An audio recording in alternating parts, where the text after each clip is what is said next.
নমস্কার বন্ধুরা, আশা করি সবাই খুব ভালো আছো। আজ আমি তোমাদের একটা মজার ভিডিও নিয়ে চলে এসেছি। ভিডিওটা যেমন মজার তেমনি ভিডিওটা ভালোভাবে যদি মন দিয়ে দেখো তাহলে খুব ভালো জিনিস কয়েকটা শিখতে পারবে। আজকে আমরা স্প্রিং নিয়ে একটু স্প্রিঙ্গিং করে নেব। কিরকম ব্যাপার? সবাই দেখতে পাচ্ছ উইন্টার শেষ হতে চললো প্রায়, এখন স্প্রিং আসছে। বুঝতেই পারছো স্প্রিং মানে কি, বসন্তকাল। কিন্তু স্প্রিং মানে যে শুধু বসন্তকাল তা কিন্তু নয়, স্প্রিং এর অনেক মানে আছে।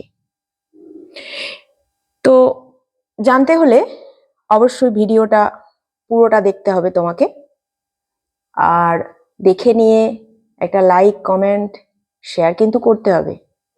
মন্তব্য করে জানিও, কমেন্ট করে জানিও কেমন লাগলো। চলো একটু দেখে নিই। আমরা জানি স্প্রিং মানে হচ্ছে বসন্তকাল। তো এরকম এই স্প্রিং কথাটার মানে শুধু বসন্তকাল না, আরো অনেক কিছু হয়। ঠিক একই রকম ভাবে ইংরাজি ভোকাবুলারিতে কিছু কিছু ওয়ার্ড আছে, তার সংখ্যাটাও অনেক, যে ওয়ার্ডগুলোর মাল্টিপল মিনিং পাওয়া যায়, মাল্টিপল অর্থ পাওয়া যায়, মানে অনেক রকমের অর্থ। যেমন তোমরা জানো গো মানে যাওয়া, আবার গো মানে এনার্জি, এনথুজিয়াস্ট আমাদের যেরকম থাকে কোনো কাজ করার জন্য, সেটা বোঝাতেও গো হয়। তো এইরকম যে ওয়ার্ডগুলো থাকে ইংরাজিতে, সেইগুলোকে বলা হয় পলিসেমাস। এটা একটা টার্ম, যেমন তোমরা অ্যান্টোনিম সিনোনিম করো, সেরকম পলিসেমাস মানে একই ওয়ার্ড যার মানে অনেক, সেই ওয়ার্ডগুলোকে একটা টার্মে ইউজ করা হয়, সেটা হচ্ছে পলিসেমাস। তো যাই হোক, আমরা এখন স্প্রিং নিয়ে একটু জেনে নেব। তোমরা জানো স্প্রিং কথাটার মানে বসন্তকাল, তাহলে আমি 1 নম্বরে লিখি বসন্তকাল। আর কি হয় স্প্রিং কথাটার মানে? যেমন বসন্তকাল বলতে আমি যদি বলি ইট ইজ স্প্রিং নাও, মানে কি হলো, এখন বসন্ত চলছে, মানে বসন্তকাল চলছে। ঠিক আছে, আচ্ছা, বসন্তকাল হলো। 2 নম্বরে কি হয়? স্প্রিং মানে হচ্ছে লাফানো। যেমন আমরা আরেকটা যেটা ওয়ার্ড ইংরাজিতে বলি জাম্প, JUMP, জাম্প মানে লাফানো। আমি যদি বলি আই অ্যাম স্প্রিঙ্গিং, এখানে স্প্রিঙ্গিং ভার্ব হয়ে গেল ING যোগ করে, আমি লাফাচ্ছি, এ একটা পেলে স্প্রিং। আর 3 নম্বরটা কি? সেটা হলো একটা ঝর্ণা। স্প্রিং মানে ঝর্ণা, যেটা আমরা আরো একটা সিনোনিম বলতে পারি ফাউন্টেন। ফাউন্টেন মানে হচ্ছে ঝর্ণা। ঠিক আছে, তাহলে স্প্রিং এর আমরা কটা মানে পেলাম? 3টে, লাফানো, বসন্তকাল, ঝর্ণা। এইবার এসো একটা মজার বাক্যতে, যে বাক্যতে আমরা দেখতে পাবো যে স্প্রিং এর যে 3টে মানে, সেই 3টে মানেই কিন্তু একই সঙ্গে পাওয়া যাবে। কিরকম?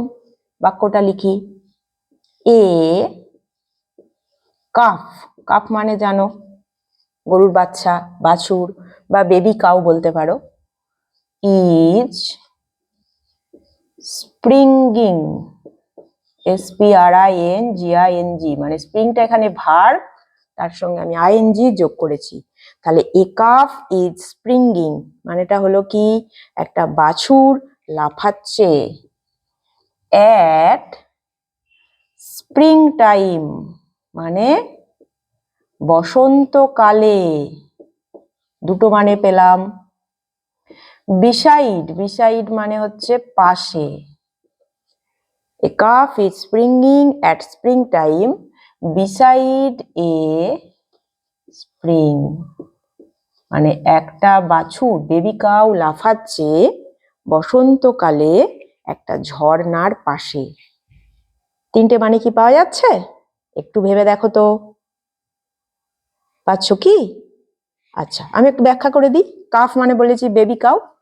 এই যে স্প্রিঙ্গিং মানে জাম্পিং, বা বাংলাতে যেটাকে আমরা বলি লাফানো, তাহলে একটা গরু এখানে বাছুর লাফাচ্ছে, গরু নয় সরি বাছুর, একটা বাছুর লাফাচ্ছে অ্যাট স্প্রিং টাইম মানে বসন্তকালে, মানে সময়টাকে বোঝাচ্ছে, কোন সময়, কোন সিজনে, কোন ঋতুতে।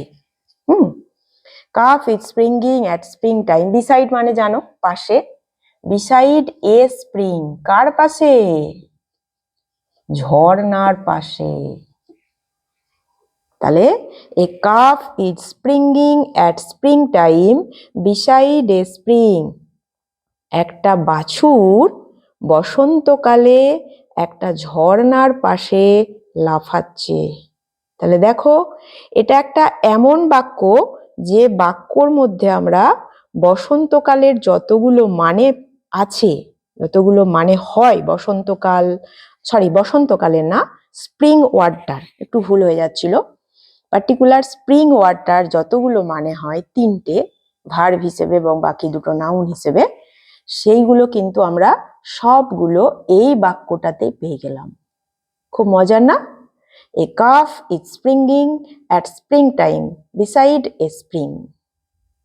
তাহলে দেখো, একটা সেন্টেন্সেই একটা ওয়ার্ডের তিনটে মানে, মাল্টিপল মিনিং তোমরা শিখে গেলে। আশা করি ভিডিওটা ভালো লেগেছে। কমেন্ট সেকশনে অবশ্যই কমেন্ট করে জানাবে। তোমরা যত কমেন্ট করবে আমি জানতে পারবো, আরো এরকম ভিডিও নিয়ে আসতে পারবো তোমাদের, যাতে আরো মজা লাগে, আরো মজার ছলে তোমরা শিখতে পারো। আর একটা লাইক কমেন্ট শেয়ার করে দিও। ঠিক আছে, ওকে।